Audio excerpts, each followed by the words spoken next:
آج ہم سبق نمبر 112 سورۃ الحجرات اس کی یہ جو بقیہ آیات ہیں جو وہ انشاءاللہ آج پڑھیں گے۔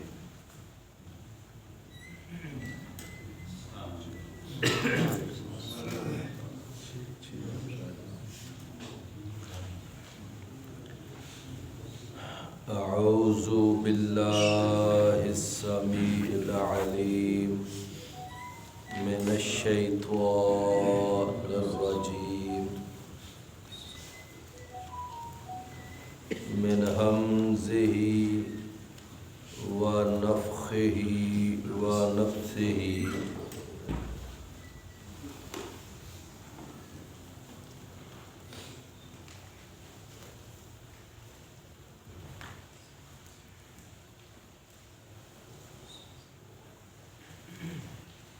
یا ایہا الذین آمنوا ان جاءکم فاسق بنبأ فتبینوا ان تصیبوا قوما بجہالۃ فتصبحوا علی ما فعلتم نادمین۔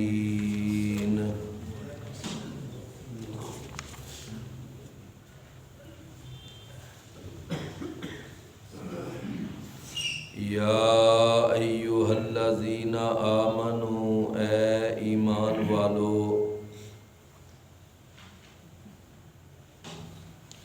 ان جاءکم فاسق اگر آئے تمہارے پاس کوئی فاسق بنبأ کسی خبر کے ساتھ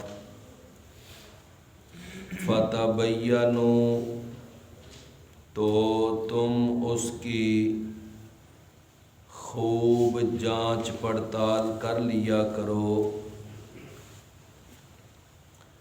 ان تصیبوا کہیں ایسا نہ ہو کہ تم نقصان پہنچا بیٹھو قوماً کسی قوم کو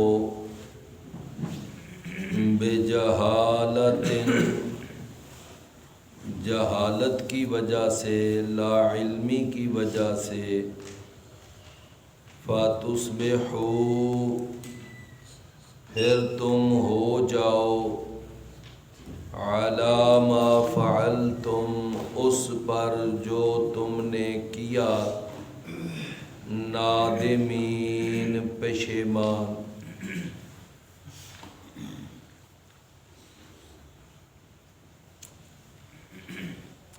یہ جو ابھی ہم نے آیت مبارکہ پڑھی ہے، اس آیت کا ایک شان نزول ہے جو بعض تفسیر والوں نے اپنی تفسیروں میں بیان کیا ہے۔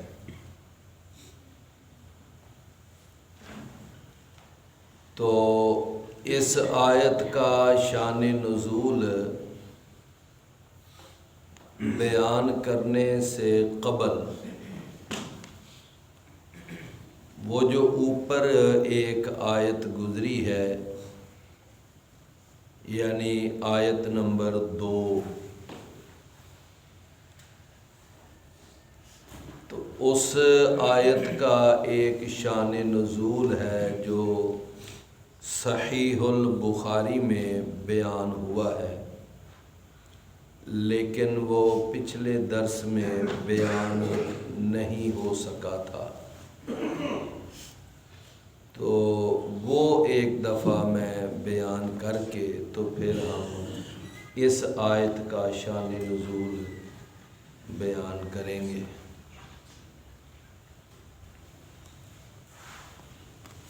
اس آیت کا شان نزول صحیح البخاری میں بیان ہوا ہے، یا ایھا الذین آمنوا لا ترفعوا اصواتکم فوق صوت النبی. یہ جو آیت ہے صحیح بخاری میں یہ بات موجود ہے. صحابہ کہتے ہیں کہ نبی کریم صلی اللہ علیہ وسلم کے پاس ایک قبیلہ آیا اور انہوں نے کچھ دیر نبی صلی اللہ علیہ وسلم کے پاس قیام کیا، اسلام قبول کیا، کچھ دن مدینے میں ٹھہرے اور جو دین کے بنیادی جو عقائد ہیں وہ نبی صلی اللہ علیہ وسلم سے، اور جو اہم دینی مسائل ہیں جن کا جاننا ہر مسلمان کے لیے ضروری ہے، تو وہ انہوں نے کچھ دینی مسائل نبی صلی اللہ علیہ وسلم سے سیکھے. آپ کی یہ ایک سنت مطہرہ ہے کہ جب آپ کے پاس کوئی اس طرح قبیلہ آتا، کوئی آ کر قیام کرتا، تو نبی صلی اللہ علیہ وسلم انہیں دین کے اہم مسائل سمجھانے کے بعد آپ ان کو جاتے وقت اس طرح روانہ کرتے کہ ان کا ایک امیر بناتے کہ یہ جو ہے نا یہ شخص تمہارا امیر ہوگا اور تم سب نے اس اپنے امیر کی اطاعت کرنی ہے، اس کی بات سننی ہے، اس کی بات ماننی ہے. یعنی یہ رسول اللہ صلی اللہ علیہ وسلم کا ایک نظام تھا. ہم اس کو کہتے ہیں نظام امارت. کیا کہتے ہیں؟ نظام امارت.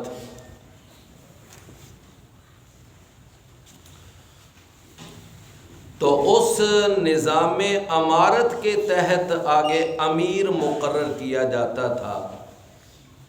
تو آپ نے وہ امیر مقرر کیا، کرنے لگے آپ. بلکہ میرے بھائیوں، یہ امارت کا نظام، امارت کا نظام، خلافت اور امارت، خلافت اور امارت. آپ جانتے ہیں قرآن مجید میں اللہ تعالیٰ نے خلافت کا بھی تذکرہ کیا ہے. خلافت کا بھی ہے نا تذکرہ قرآن مجید میں. سورہ النور کے اندر یہ آیت ہے، وعد اللہ الذین آمنوا وعملوا الصالحات آمنوا منکم وعملوا الصالحات لیستخلفنہم فی الارض، کہ اللہ تعالیٰ نے مومنوں سے یہ وعدہ کیا ہے کہ وہ تمہیں زمین میں خلافت عطا کرے گا. خلافت. اور داؤد علیہ السلام کے بارے میں بالکل واضح الفاظ ہیں، انا جعلناک خلیفۃ فی الارض، ہم نے آپ کو زمین میں خلیفہ بنایا. تو یہ جو خلافت اور امارت کا جو نظام ہے، یہ الحمدللہ قرآن اور حدیث کا نظام ہے. قرآن اور حدیث میں اس کے بہت سارے دلائل ہیں، بہت سارے اس کے مضبوط دلائل ہیں۔ رسول اللہ صلی اللہ علیہ وسلم نے فرمایا نا کہ اگرچہ تمہارا امیر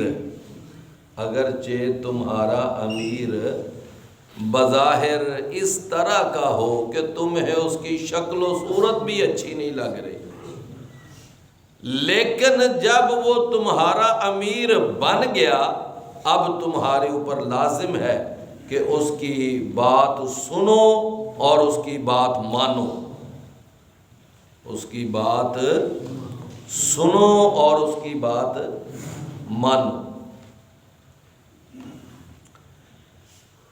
بلکہ یہاں تک بھی آتا ہے کہ رسول اللہ صلی اللہ علیہ وسلم نے فرمایا کہ بعض اوقات ایسا بھی ہوگا کہ امیر تمہیں کوئی ایسی بات کا حکم دے گا کہ جو تمہاری طبیعت کو اچھا نہیں لگے گا، سمجھے نا، تم اس کو پسند نہیں کرو گے۔ فرمایا کہ لیکن یہ ہے کہ تم نے پھر بھی اپنے امیر کی بات ماننی ہے۔ یہ صحیح حدیث ہے۔ فرمایا فی المنشط والمکرہ، فی المنشط والمکرہ، یعنی تم نے خوشی بھی ماننی ہے اور کبھی تمہیں ناپسندیدگی کی صورت میں بھی ماننی پڑے تو ماننی ہے۔ دیکھیں نا دونوں پہلو آخر رسول اللہ صلی اللہ علیہ وسلم نے بیان کیے کہ بعض اوقات ایسا معاملہ بن جائے گا کہ تمہیں امیر کی کچھ ایسی باتیں سامنے آئیں گی کہ تمہاری طبیعت، تمہارا مزاج نہیں ماننے کو چاہے گا، لیکن نبی صلی اللہ علیہ وسلم نے فرمایا پھر بھی مان لی۔ فی المنشط والمکرہ۔ اللہ اکبر۔ ہاں ایک بات ہے کہ نبی صلی اللہ علیہ وسلم نے فرمایا کہ اگر وہ امیر تمہیں یعنی واضح طور پر اللہ اور اس کے رسول کی نافرمانی کا حکم دے تو پھر نہیں مانو۔ مطلب ہے یہ بات ہے کہ ما لم یؤمر بالمعصیہ، ما لم یؤمر بالمعصیہ، ہاں اگر وہ نافرمانی کا حکم دینا تو پھر نہیں۔ اللہ، تو بہرحال یہ ایک نظام امارت ہے جو نبی صلی اللہ علیہ وسلم نے، اور نظام خلافت کہ آپ نے یہ اپنی امت کو دیا، قرآن اور حدیث میں یہ موجود ہے۔ تو آپ نے یہاں تک تاکید فرمائی کہ جب تم 3 آدمی بھی سفر کرو، 3 آدمی سفر پر بھی روانہ ہو تو پھر بھی اپنا ایک امیر بنا لیا کرو، اپنا ایک امیر بنا لیا کرو۔ یہ ابو داؤد میں حدیث ہے۔ فرمایا جب تم 3 آدمی سفر پر جاؤ نا تو سیدنا قتادہ وہ حدیث بیان کر رہے ہیں، تو سفر پر روانہ ہونے لگے تھے تو انہوں نے کہا بھئی میں نے خود رسول اللہ صلی اللہ علیہ وسلم سے یہ سنا ہے کہ جب 3 آدمی بھی سفر پر جائیں تو اپنا ایک امیر بنائیں اور باقی جو 2 ہیں وہ اس اپنے امیر کی اطاعت کریں۔ سفر کے اندر وہ امیر انہیں جس بات کا حکم دے ان کا کام ہے وہ مانیں۔ اچھا جب یہ حدیث بیان کی نا تو وہ سفر کے اندر جتنے تھے نا شریک سفر میں سارے بولے، کہنے لگے انت امیرنا، انت امیرنا، پھر آپ ہی ہمارے امیر ہیں، آپ ہی ہمارے امیر ہیں۔ تو وہ امیر خیر بن گئے۔ تو میرے بھائیوں، نبی صلی اللہ علیہ وسلم کا یہ ایک نظام ہے خلافت امارت۔ تو آپ نے بہرحال وہ قبیلہ جو آیا تھا نا اس کو روانہ کرتے وقت امیر آپ بنانے لگے، تو ابھی نا آپ نے اپنے صحابہ سے نا کوئی مشورہ نہیں لیا، اچھا بھائی مجھے بتاؤ کہ میں ان میں سے یہ قبیلہ جو ہے نا اس کے میں سے کس کو امیر بناؤں. آپ نے کوئی مشورہ طلب نہیں کیا، کوئی رائے نہیں لی کہ مجھے اس کے بارے میں کوئی تجویز دو. اگر تجویز آپ طلب کرتے، رائے طلب کرتے، تو پھر وہاں مجلس کے اندر کسی فرد کا بولنا اور مشورہ دینا پھر اس کا حق تھا. نبی صلی اللہ علیہ وسلم نے ابھی کوئی مشورہ، کوئی رائے نہیں طلب کی. بس ابھی آپ بیٹھے ہیں، مجلس بیٹھی ہے، تو ایک صحابی، بڑے عظیم صحابی، امت کے سردار صحابی، امت کے سردار صحابی جن کا نام ہے سیدنا ابو بکر صدیق رضی اللہ، وہ بول پڑے، کہنے لگے اللہ کے نبی میری ویسے رائے ہے کہ ان کے اندر نا یہ جو ایک آدمی ہے نا، یہ معبد،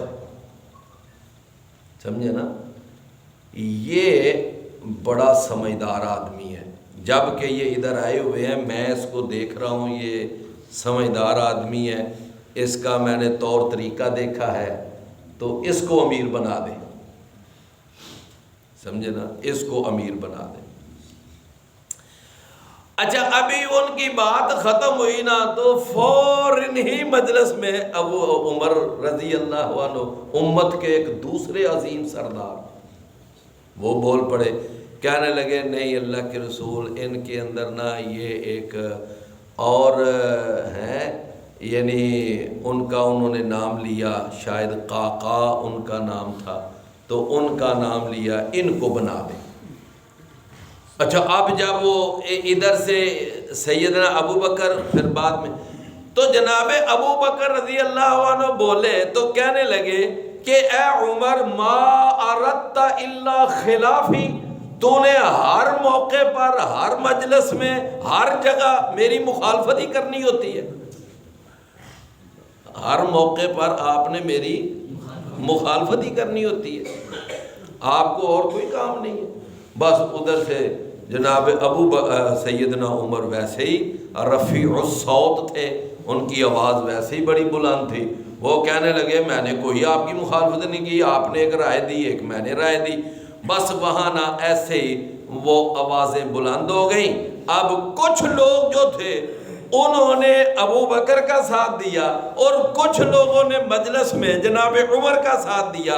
وہاں بیٹھے بیٹھے نا ایک ماحول بڑا اپسیٹ ہو گیا، خراب ہو گیا. تو اللہ تعالیٰ نے اس موقع پر یہ آیت اتاری، یا ایھا الذین آمنوا لا ترفعوا اصواتکم فوق صوت النبی ولا تجہروا لہ بالقول کجہر بعضکم لبعض. سمجھے نا، آگے کیا ہے بلا ان تحبط اعمالکم. صحابہ کہتے ہیں کہ قریب تھا کہ اس امت کے دو عظیم سردار ہلاک ہو جاتے. اللہ اکبر. لیکن یہ ہے کہ انہوں نے فوراً اپنی اصلاح کی، توبہ کی، اور پھر یعنی اپنے معاملے پہ انہوں نے اس کی معذرت، شرمندگی اللہ کے سامنے، پھر انہوں نے توبہ. سیدنا عمر رضی اللہ عنہ کے بارے میں آتا ہے کہ اس کے بعد ان کی احتیاط کا یہ عالم تھا کہ نبی صلی اللہ علیہ وسلم کی مجلس میں جب بیٹھتے نا تو وہ کوئی بھی بات کرتے، اتنی دھیمی آواز میں بات کرتے کہ ان سے کبھی دوسری دفعہ، کبھی تیسری دفعہ پوچھنا پڑتا تھا آپ نے کیا کہا. اتنی دھیمی آواز. تو یہ عظیم یعنی اب آپ اندازہ کر لیں کہ سیدنا ابو بکر جن کے بارے میں رسول اللہ صلی اللہ علیہ وسلم نے فرمایا کہ اے ابو بکر، جنت کے 8 دروازے جو ہیں کل قیامت کے دن خواہش کریں گے، تمنا کریں گے کہ ابو بکر ہم میں سے داخل. اتنا مقام ہے، اتنا مقام ہے ابو بکر رضی اللہ، اور سیدنا عمر، اللہ اکبر، آپ نے فرمایا کہ مجھے اس ذات کی قسم ہے جس کے ہاتھ میں میری جان ہے، فرمایا کہ اے عمر، جس گلی میں سے تو آ رہا ہو نا تو تیرا روب اتنا ہے کہ شیطان تجھے دیکھ کر نا وہ گلی چھوڑ جاتا ہے، وہ رستہ بدل لیتا ہے۔ حالانکہ وہ شیطان جو ہے وہ عمر رضی اللہ عنہ کو تو نہیں نا نظر آ رہا، لیکن وہ تو دیکھتا ہے۔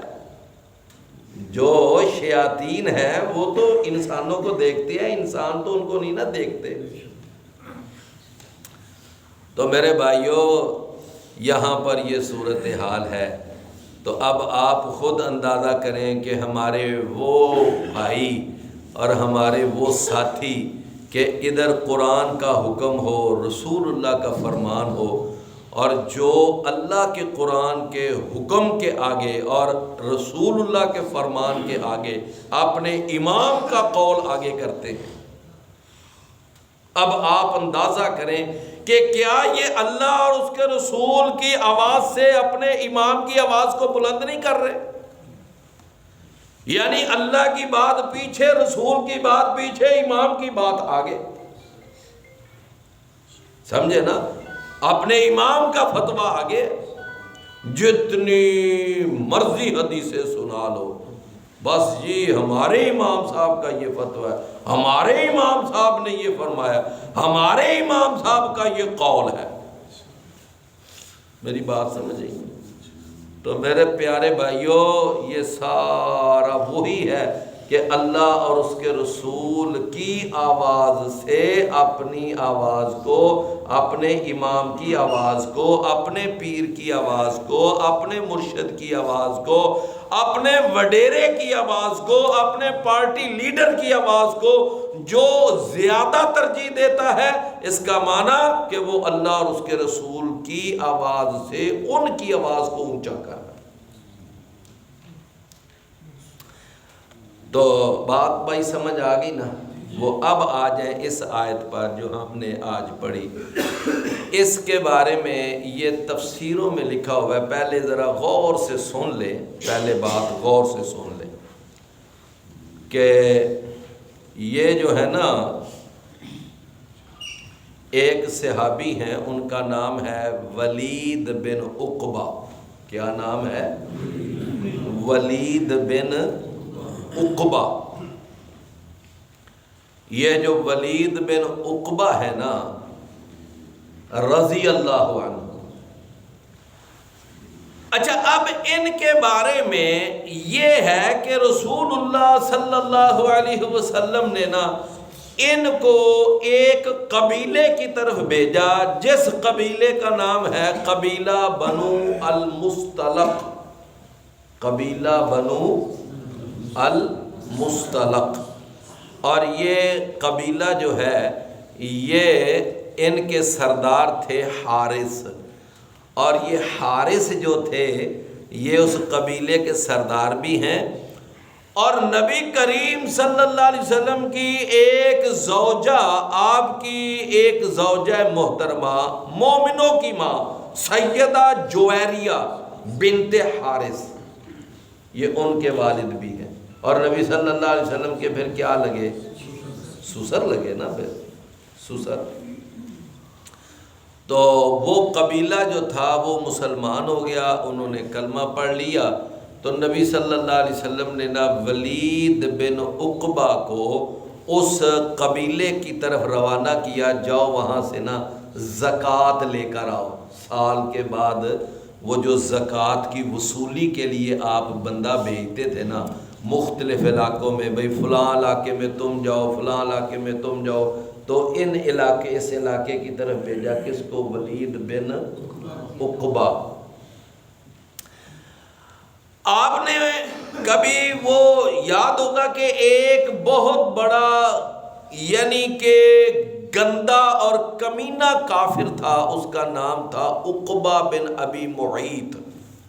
عقبہ بن، یہ وہ یعنی کہ غلیظ کافر تھا کہ جس نے نبی صلی اللہ علیہ وسلم کے گلے میں ایک دفعہ کپڑا بھی ڈالا تھا، اور ایک دفعہ اس نے آپ کے چہرہ انور پر تھوکا بھی تھا، اور یہی وہ کمینہ تھا کہ جو اونٹنی کی ایک بچہ دانی لا کر اس نے بیت اللہ میں نبی صلی اللہ علیہ وسلم نماز ادا کر رہے تھے تو لا کر اس نے کمر پہ پیٹھ پہ رکھ دی تھی۔ یہ اتنا یعنی کہ گندا قسم کا، یہ بڑا متشدد قسم کا کافر تھا۔ کون؟ عقبہ بن ابی معیط۔ یہ بدر میں یہ قیدی بن گیا، گرفتار ہو گیا۔ وہ جو 70 قیدی نہیں، ان میں سے یہ بھی گر۔ اور ایک نضر بن حارث، وہ بھی بڑا خبیث تھا، نبی صلی اللہ علیہ وسلم کی بیٹیوں کے نام لے لے کر وہ بڑی گندی شعر و شاعری کیا کرتا تھا۔ اچھا، جب وہ 70 قیدی بنے نا تو آپ نے نا فرمایا باقی قیدیوں کا تو جا کر ہم مدینے میں فیصلہ کریں گے کہ ان کا کیا کرنا ہے۔ راستے میں ابھی آپ آ رہے تھے تو ایک جگہ آئی تو آپ نے فرمایا یہ 2 قیدی جو ہے نا ان کو لے کر آؤ۔ کس کس کو؟ ایک عقبہ بن ابی معیط کو اور ایک نضر بن حارث کو، ان دونوں کو لاؤ۔ دونوں کو لایا گیا، پیچھے ہاتھ بندھے ہوئے تھے۔ تو نبی صلی اللہ علیہ وسلم نے نا سیدنا علی کو اور ایک صحابی تھے عاصم بن زید، ان دونوں کو کہا کہ ان دونوں کی نا گردن اتار دو۔ یہ عقبہ کی گردن اتاری سیدنا علی نے، اور سیدنا عاصم بن زید انہوں نے گردن اتاری وہ نضر بن حارث کی۔ جب گردن اتارنے لگے نا تو یہ بول پڑا، کہنے لگا باقی سارے قیدی وہاں کھڑے ہیں تو مجھے کیوں لایا گیا ہے، مجھے مطلب لا کر یعنی گردن میری کیوں اتارنے لگے۔ آپ نے فرمایا تو ان سے ذرا الگ ہے، تیرا معاملہ الگ ہے۔ بہرحال اس کی گردن، تو یہ عقبہ بن ابی معیط کا وہ بیٹا ہے جس کا نام ہے ولید بن عقبہ۔ اب میری بات سمجھ آئی؟ ولید بن عقبہ، اور وہ صحابی ہے، وہ انہوں نے کلمہ پڑھا، مسلمان ہوئے، سمجھے نا۔ تو یہ ولید بن عقبہ کو آپ نے جی بھیجا یعنی زکوٰۃ کی وصولی کے لیے، تو وہ قبیلے کے پاس پہنچا تو اب وہ قبیلے والے جو تھے نا ان کی اور ان کی کچھ آپس میں لگتی تھی۔ تو جب یہ وہاں پہنچے تو وہاں قبیلے والے باہر آئے، ان کو پتا تھا کہ فلاں دن نبی صلی اللہ علیہ وسلم کے وہ عامل نے آنا ہے، آپ کے قاصد نے آنا ہے زکوٰۃ کی وصولی کے لیے، تو وہ دن اور وہ وقت طے تھا، وہ استقبال کے لیے باہر نکلے۔ تو یہ جو ہے نا ولید، انہوں نے یعنی یہ سمجھا کہ شاید یہ میرے قتل کے لیے باہر نکلے ہیں، تو دور سے ہی دیکھ کر یہ واپس آ گئے اور آ کر نبی صلی اللہ علیہ وسلم سے کہہ دیا اللہ کے رسول وہ تو میرے قتل کے لیے باہر آ گئے تھے، وہ تو مجھے قتل، میں تو بڑی مشکل سے جان بچا کے آیا ہوں۔ بات سمجھے؟ یہ کون کہہ رہے ہیں؟ ولید بن عقبہ۔ اللہ اکبر۔ تو نبی صلی اللہ علیہ وسلم نے پھر اس قبیلے، آپ نے اب چونکہ وہ پہلے مسلمان ہو چکا تھا قبیلہ، تو اب آپ نے یہ سمجھا کہ شاید وہ قبیلہ مرتد ہو گیا ہے، تو انہوں نے اس لیے میرے قاصد کو قتل کرنے کا ارادہ کیا ہے، لہذا آپ نے اس قبیلے کی سرکوبی کے لیے ایک اور لشکر روانہ کیا کہ جاؤ پھر اس قبیلے کے ساتھ پھر 2 ہاتھ کر کے آؤ۔ جب بھی وہ اگلا یعنی کہ لشکر گیا تو انہوں نے کہا بھی کیا بات ہے، کس لیے آئے ہو؟ انہوں نے کہا تم نے نبی صلی اللہ علیہ وسلم کا قاصد آیا تھا، تم نے اس کو قتل کرنے کا ارادہ کیا؟ انہوں نے کہا کوئی ایسی بات نہیں، ہم تو اس کا استقبال کرنے کے لیے نکلے تھے، اور وہ دور سے ہی ہمیں دیکھ کر وہ تو چلا گیا، اس نے گھوڑا دوڑا دیا واپس چلا گیا، ہم تو کوئی اس کا قتل کر رہا تھا۔ بات اب سمجھ آ گئی؟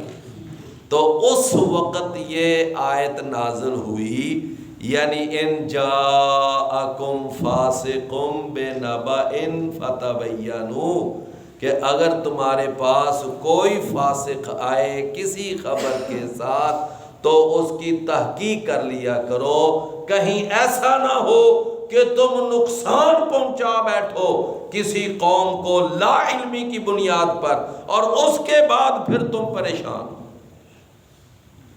میرے پیارے بھائیو، آپ نے یہ واقعہ سنا سارا، اور یہ میں نے آپ کو عرض کیا ہے کئی تفسیروں کے اندر یہ واقعہ لکھا ہوا ہے، لیکن حقیقت حال یہ ہے کہ یہ سارا واقعہ من گھڑت ہے، یہ سارا واقعہ من گھڑت ہے، کوئی ایسا واقعہ نہیں ہے، کوئی ایسی بات نہیں ہے، اور یہ ان لوگوں کا گھڑا ہوا واقعہ ہے کہ جو صحابہ کے بارے میں اس طرح کے کمزور پہلو تلاش کرتے ہیں اور صحابہ کو بدنام کرنے کی کوشش کرتے ہیں۔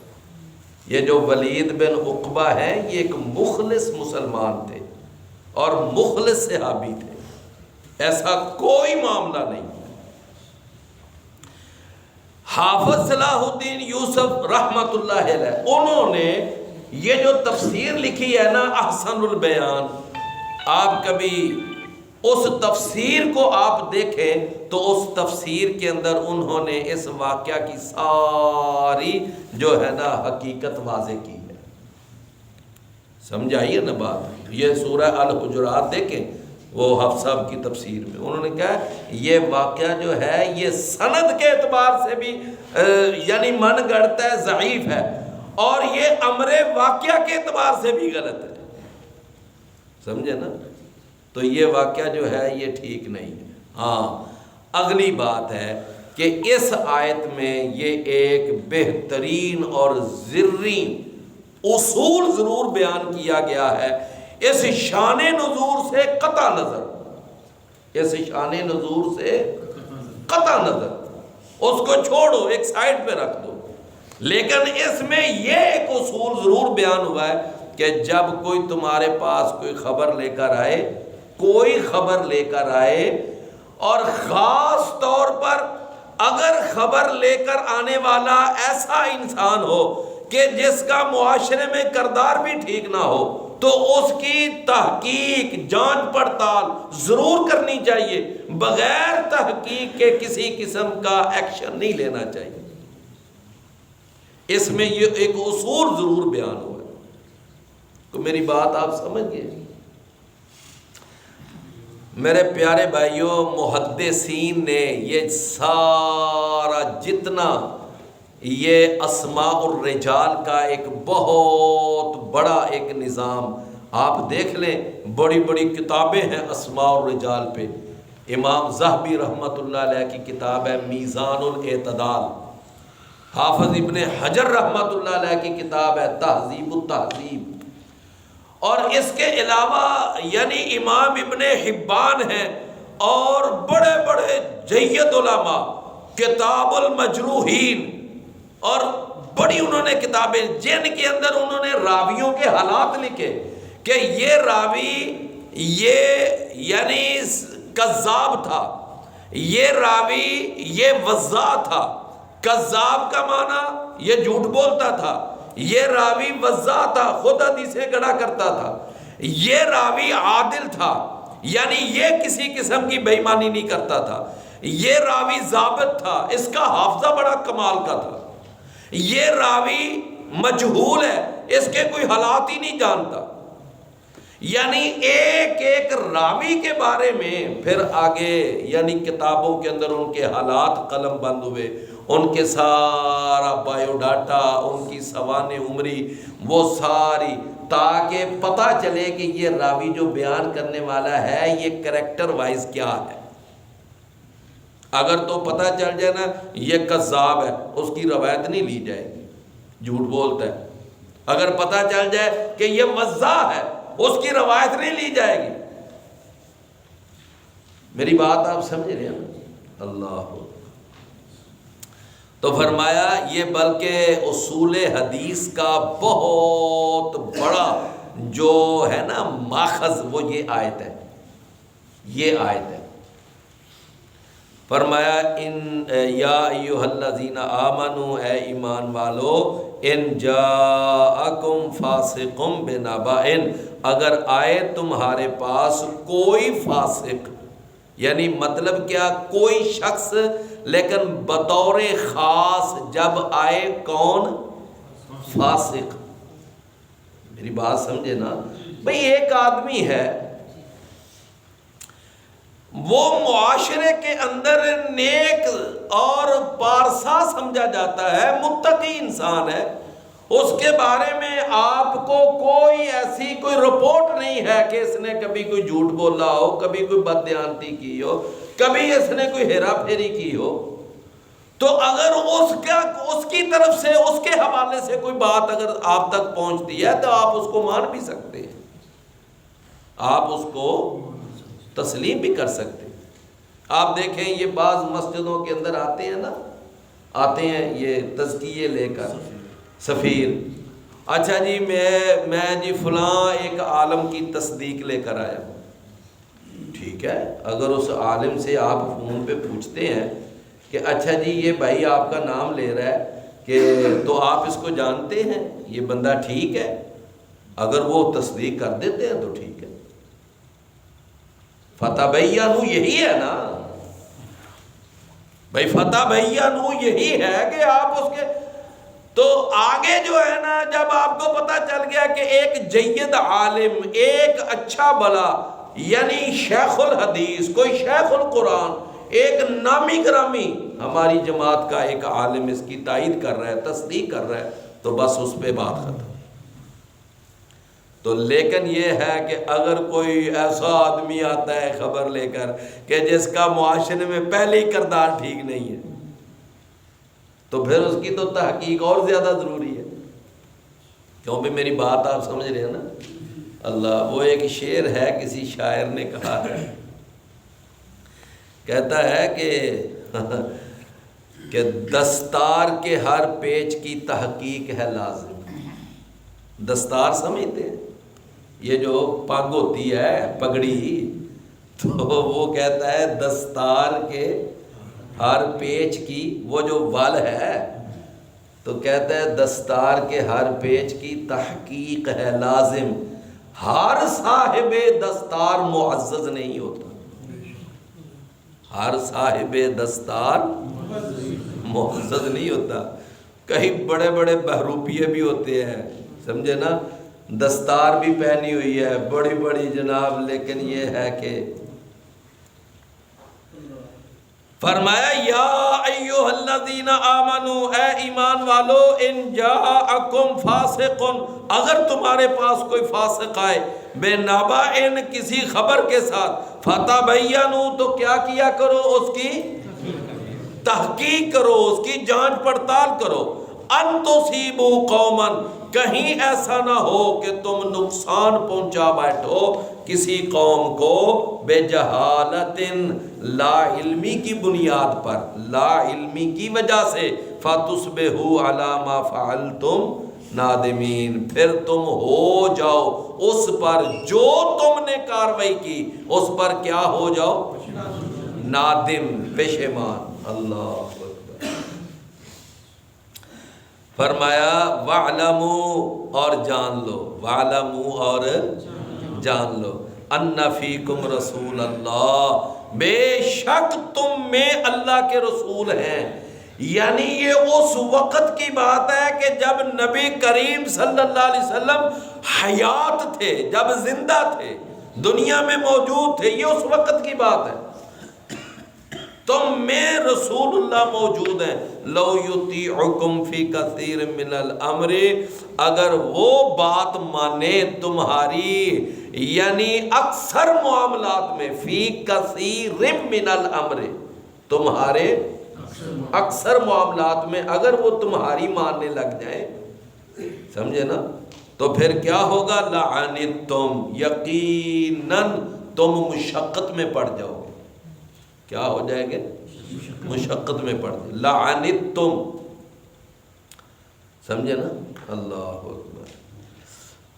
فرمایا کہ اگر وہ رسول اکثر تمہاری باتیں ماننے لگ جائے، بھئی کبھی کبھی تو وہ مان ہی لے گا نا، کبھی تمہارا مشورہ مان لے گا، تمہاری رائے مان لے گا.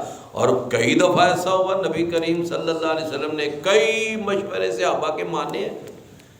لیکن اگر صحابہ یہ امید اور توقع لگا کے بیٹھ جائیں کہ رسول اللہ ہماری ہر بات مانے یا ہماری اکثر باتیں مانے، تو یہ تو ناممکن ہے نا.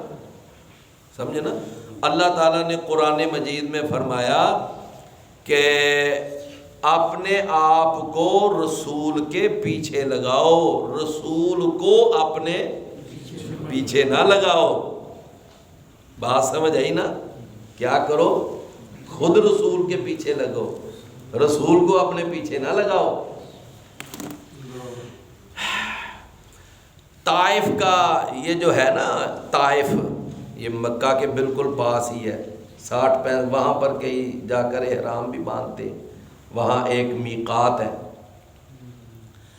تو وہ طائف جب فتح ہوا نا تو نبی کریم صلی اللہ علیہ وسلم وہاں گئے، آپ نے اس طائف کا محاصرہ کیا. تو جب طائف کا محاصرہ کیا تو کافی لمبا محاصرہ ہو گیا، طائف فتح نہیں ہو رہا تھا. تو نبی کریم صلی اللہ علیہ وسلم نے نا رات کو مجلس بیٹھی اور آپ نے مشورہ دیا، بھئی میرا مشورہ ہے، ہمیں تقریباً 20 دن ہو گئے ہیں یہاں محاصرہ کیے ہوئے، لیکن یہ ہے کہ وہ جو ہے نا شہر والے اپنی مضبوط پوزیشن میں ہیں. میرا خیال ہے، میری آپ کو رائے ہے، میرا آپ کو مشورہ ہے کہ اب ہم محاصرہ ختم کر کے واپس چلے جاتے ہیں، تو پھر ہم کسی وقت نا ذرا اس سے زیادہ تیاری کے ساتھ آئیں گے اور پھر ان کا محاصرہ کریں گے، پھر فتح کر لیں گے. بات سمجھ آئی؟ لو جی، رسول اللہ صلی اللہ علیہ وسلم نے یہ رائے دی، لیکن اس مجلس کے اندر سارے کئی بول پڑے، نہیں جی نہیں، نہیں جی نہیں، یہ کیا ہوا، اب 20 دن ہو گئے ہیں یہاں بیٹھے ہوئے ہیں، ہم نے محاصرہ کیا ہوا ہے، تو اب تو بس بات سرے پہ پہنچی ہوئی ہے، تو اب محاصرہ چھوڑ کر جائیں گے تو وہ تو ان کو اور حوصلے مل جائیں گے، وہ تو اور زیادہ پھر شادیانے بچائیں گے. دیکھا چلے گئے نا. تو نہیں، اب جو ہے نا کسی فیصلہ یعنی کسی فیصلے کے بعد ہی جانا ہے.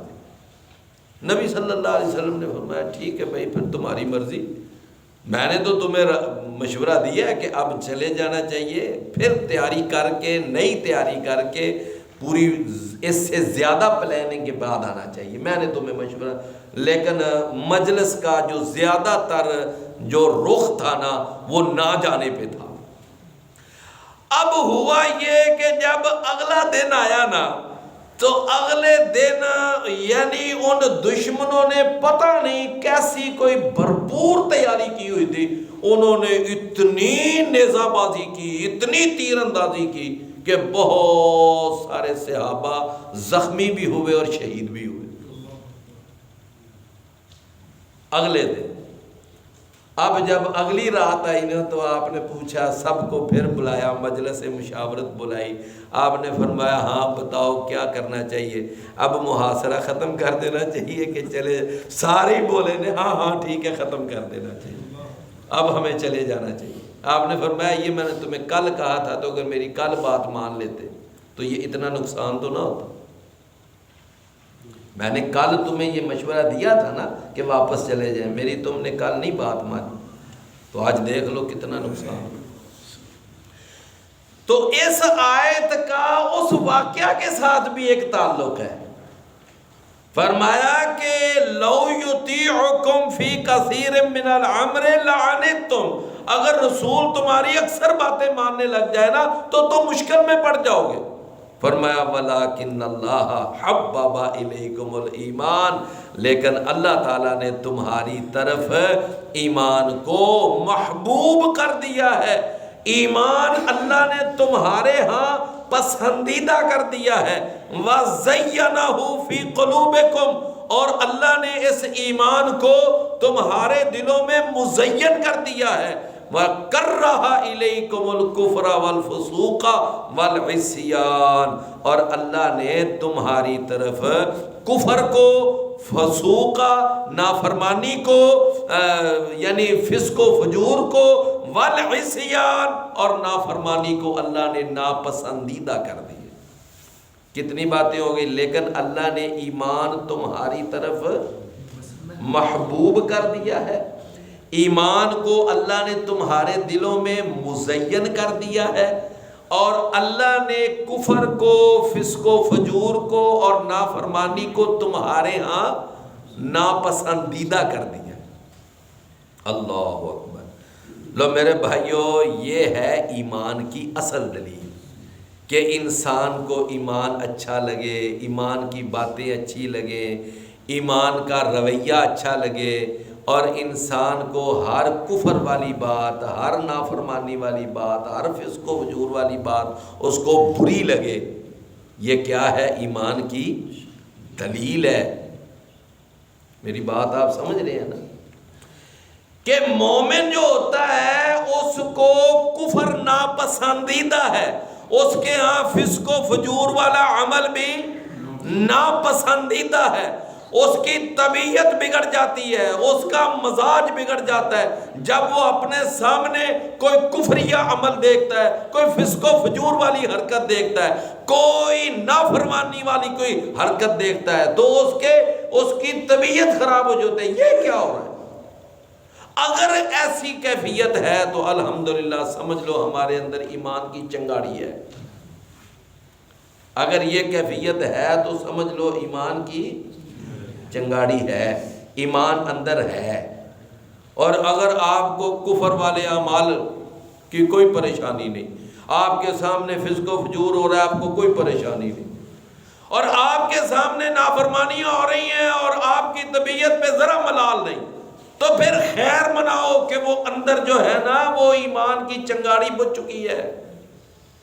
رسول اللہ صلی اللہ علیہ وسلم نے ایمان کا تیسرا درجہ کیا بیان کیا؟ ایمان کا تیسرا درجہ کیا ہے؟ کہ کم از کم اس کو اپنے دل میں برا سمجھو۔ یہ کم از کم ایمان ہے، یہ تھرڈ کلاس ایمان ہے، تھرڈ کلاس۔ فرسٹ کلاس ایمان کیا ہے؟ ہاتھ سے روکنا۔ اور سیکنڈ کلاس ایمان کیا ہے؟ زبان سے روکنا۔ اور تھرڈ کلاس ایمان اللہ۔ آپ اکثر دیکھتے ہیں نا جب ہوتے ہیں یہ رزلٹ آتے ہیں، یہ فرسٹ ڈویژن میں پاس ہوا ہے، یہ سیکنڈ ڈویژن میں پاس ہے، یہ تھرڈ ڈویژن میں پاس ہے، اور تھرڈ کے بعد اگلی ڈویژن کون سی ہوتی ہے؟ اس کے بعد کیا ہے؟ پھر آگے فیل ڈویژن ہے۔ تو فرمایا وَكَرَّهَ إِلَيْكُمُ الْكُفْرَ وَالْفُسُوقَ وَالْعِصْيَانَ أُولَئِكَ هُمُ الرَّاشِدُونَ۔ یہ ہیں راشدون، یہ ہیں راشدون۔ سمجھ آئی بات کی؟ تو میرے بھائیو، نبی کریم صلی اللہ علیہ وسلم نے نا احد کے مقام پر یہ دعا کی تھی، اور یہ دعا صحیح مسلم میں موجود ہے۔ آپ نے فرمایا اللہم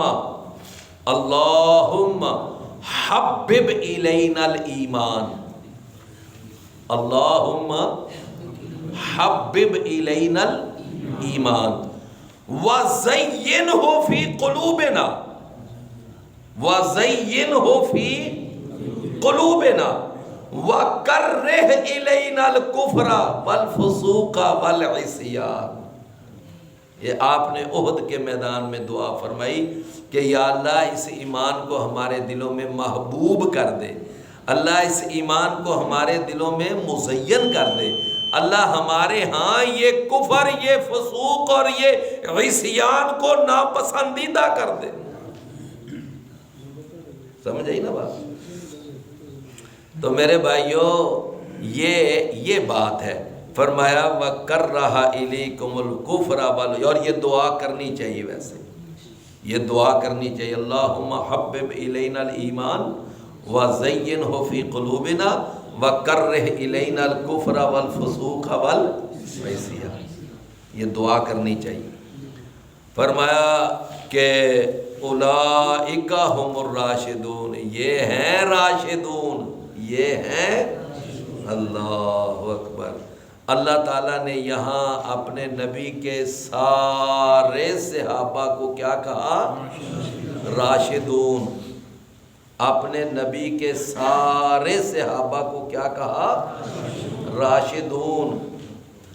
اور میں نے ایک درس پہلے ہوا تھا، میں نے اس میں ایک تھوڑا سا یہ آپ کے سامنے اشارہ رکھا تھا کہ بعض لوگ خلافت راشدہ کو صرف سیدنا علی تک جا کر سٹاپ کر دیتے ہیں۔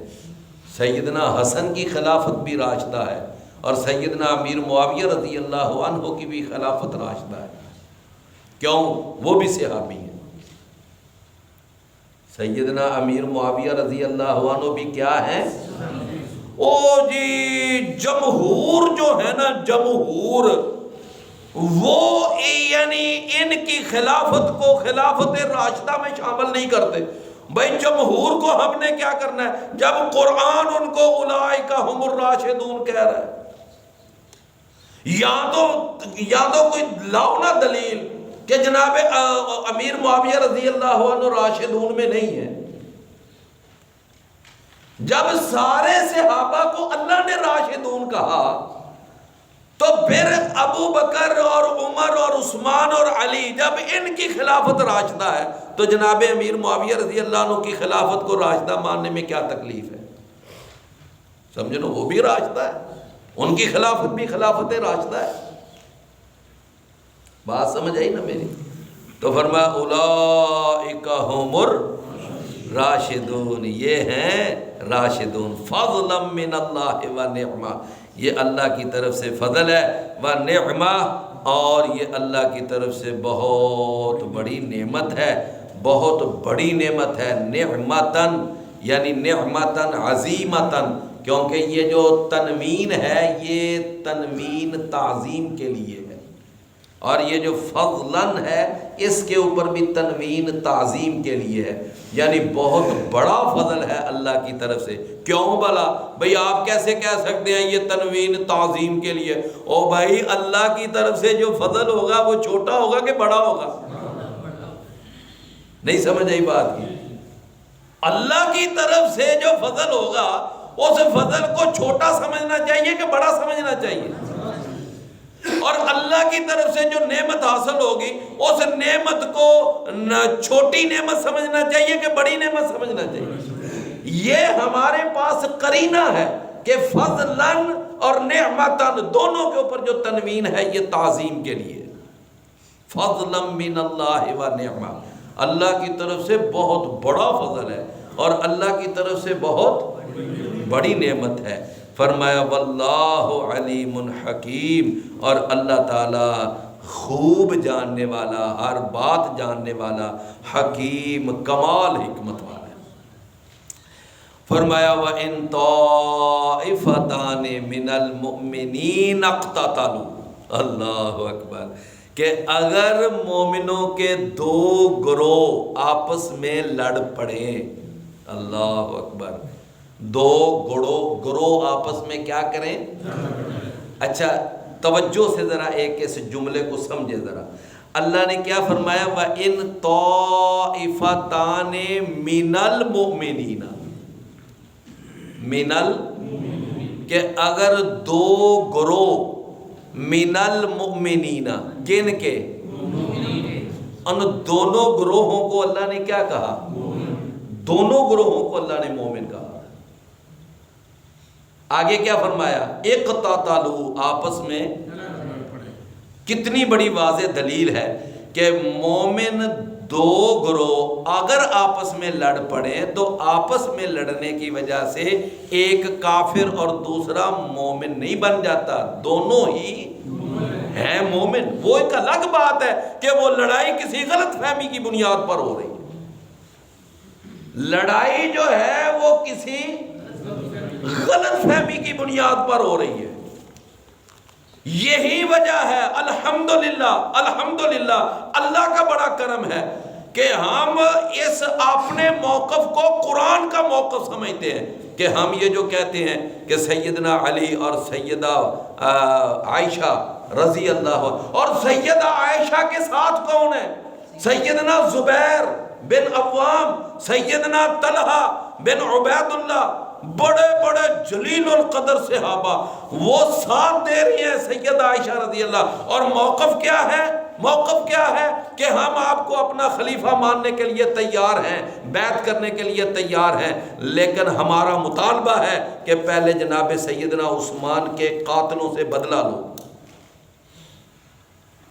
کیا کرو؟ پہلے آپ ان سے بدلہ لیں، آپ ان سے قصاص لیں، ہم فوراً آپ کی بیعت کریں گے. لیکن اگر آپ ان سے قصاص نہیں لیں گے، اور اگلی بات یہ ہے کہ وہ جو قاتلین عثمان تھے وہ سیدنا علی رضی اللہ عنہ کے ارد گرد موجود تھے.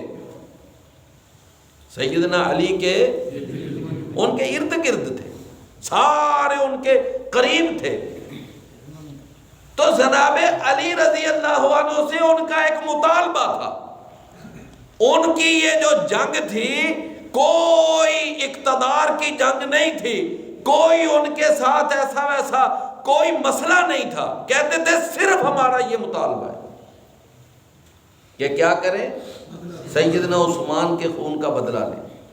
یہ عثمان وہ ہے کہ جس ایک عثمان کے لیے اللہ کے نبی نے 1400 صحابہ کو وہ حدیبیہ کے مقام پر ذبح کروانے کے لیے تیاری کر لی تھی. وہ تھا نا، وہاں بیعت لی تھی نا.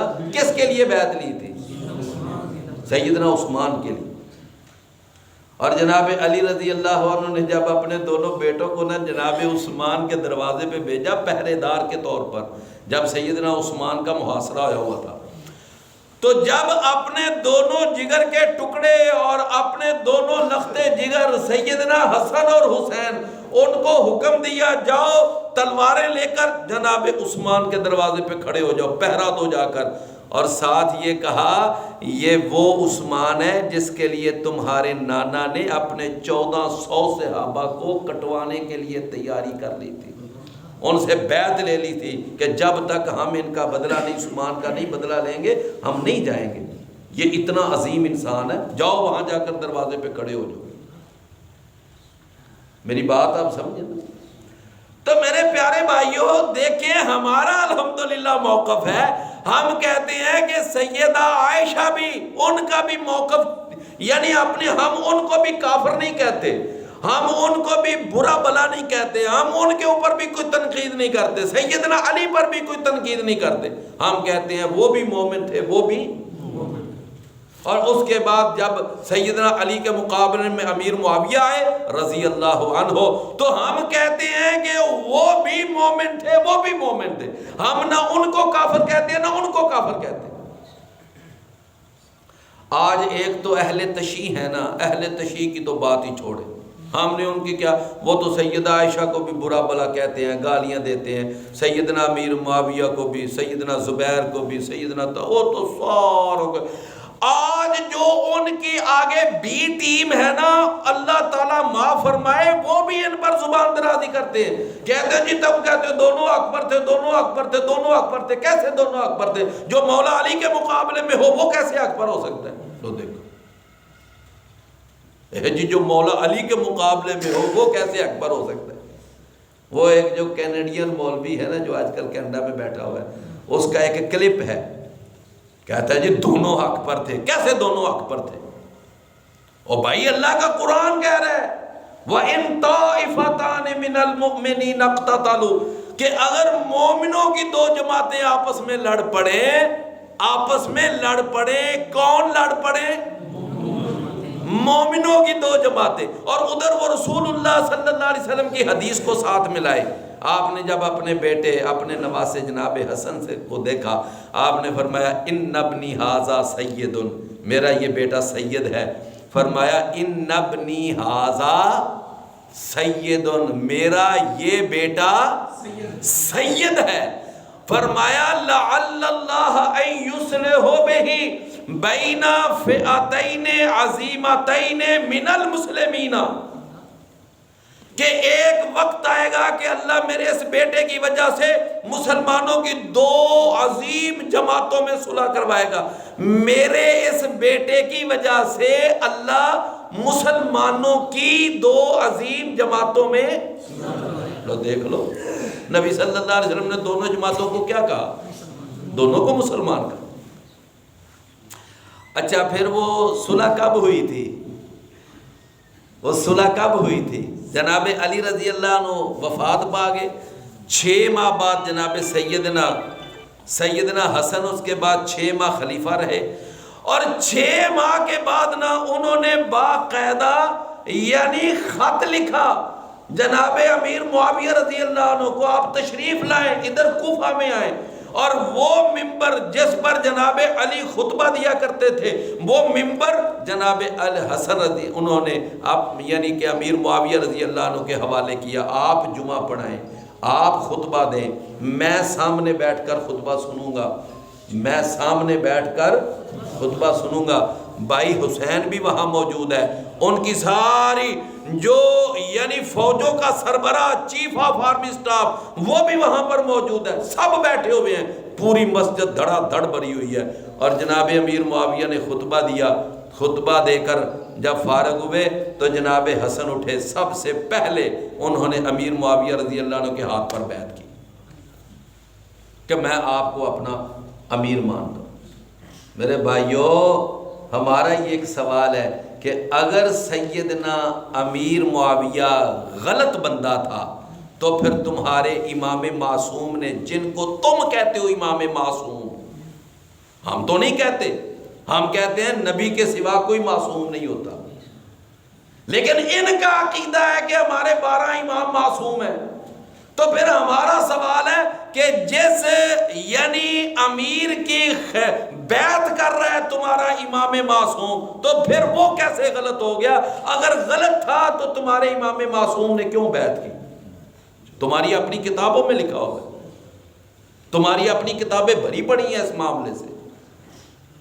تو لہٰذا میرے بھائیوں، اللہ تعالیٰ نے نہ پھر ایسا ماحول بنا دیا، پھر جناب حسن نے اپنے بھائی حسین سے کہا اٹھو تم بھی بیعت کرو، پھر حسین نے بیعت کی، پھر انہوں نے اب وہ جو سہل بن سعد تھے، وہ جو چیف آف آرمی سٹاف تھے، ان کو کہا اٹھو تم بھی بیعت کرو، پھر اس کے بعد ساروں نے یعنی بعد میں بیعت کی، اور مسلمانوں کا متفقہ امیر، مسلمانوں کا متفقہ حکمران پھر جناب امیر معاویہ بنے، اور وہ صلح ہو گئی، وہ ساری کشمکش ختم ہو گئی، لڑائیاں ختم، جھگڑے ختم، اختلافات ختم، خون خرابہ ختم، اور پھر 20 سال جناب امیر معاویہ رضی اللہ عنہ نے حکومت کی۔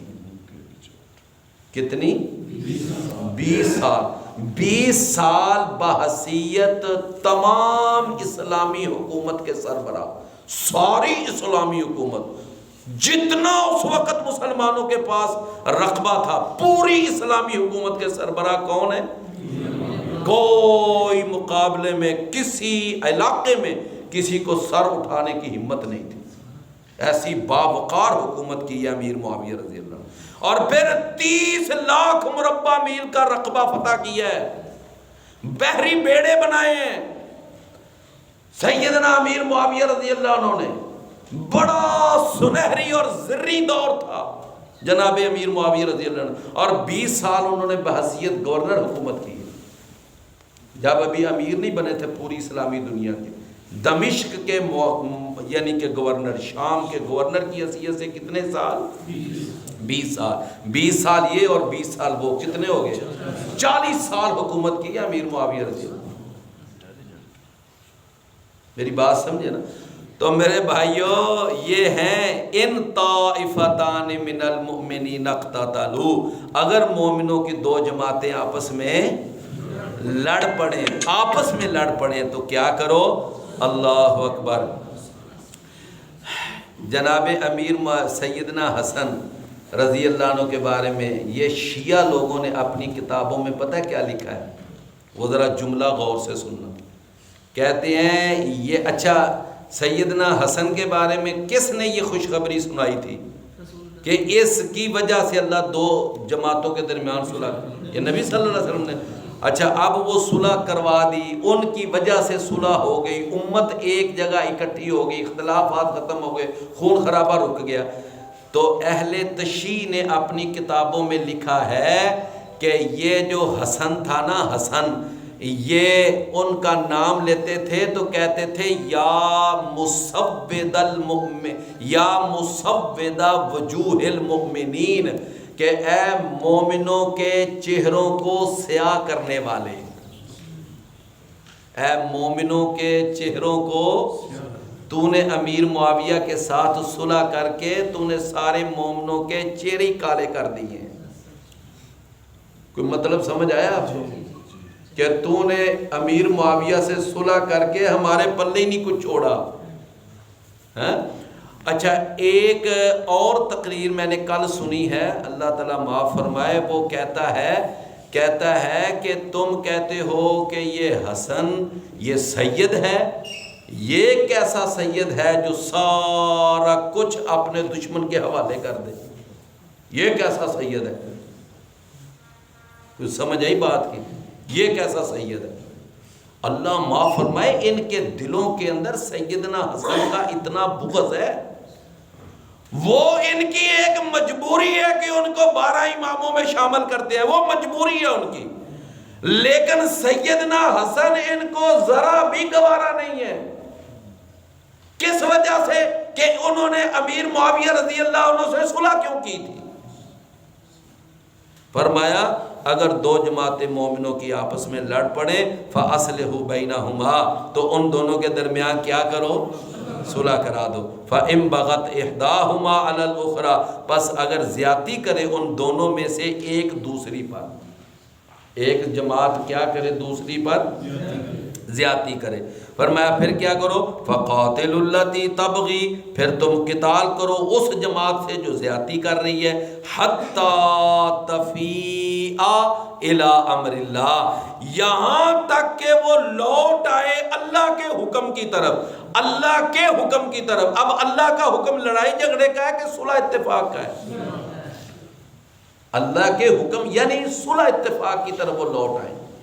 فرمایا یہاں تک کہ وہ صلح اور اتفاق کی طرف لوٹ آئیں۔ فَإِنْ فَاءَتْ، پس اگر وہ صلح کی طرف لوٹ آئے، فَأَصْلِحُوا بَيْنَهُمَا، تو پھر ان کے درمیان صلح کرواؤ۔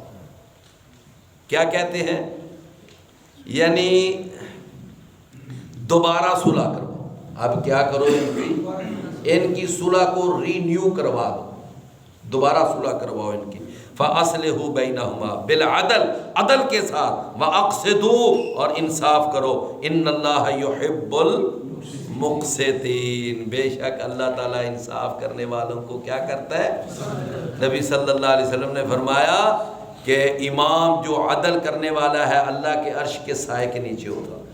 فرمایا عدل کرنے والے حکمران قیامت والے دن اللہ کی دائیں جانب نور کے ممبروں پر براجمان ہوں گے۔ اللہ ان کے لیے نور کے بڑے بڑے ممبر ان کے لیے فراہم کرے گا۔ لو جہاں آؤ، تم دنیا میں عدل کرتے تھے۔ فرمایا انما المؤمنون اخوہ، سوائے اس کے نہیں، مومن جو ہیں وہ آپس میں کیا ہیں؟ بھائی بھائی ہیں۔ فاصلحوا بین اخویکم، تو تم ان دونوں کے درمیان صلح۔ اوپر جو صلح تھی وہ اجتماعی نوعیت کی، اب آگئی انفرادی نوعیت کی۔ اوپر جو صلح تھی ان طائفتان من المومنین تھی نا، کہ اگر دو جماعتیں، اب آ گیا بین اخویکم، دو بھائیوں کے درمیان، مطلب ہے کوئی انفرادی جھگڑا ہو، دو بھائی آپس میں لڑ پڑے تو ان کی بھی صلح کرواؤ۔ واتقوا اللہ، اللہ سے ڈر جاؤ، لعلکم ترحمون، تاکہ تم پر رحم کیا جائے۔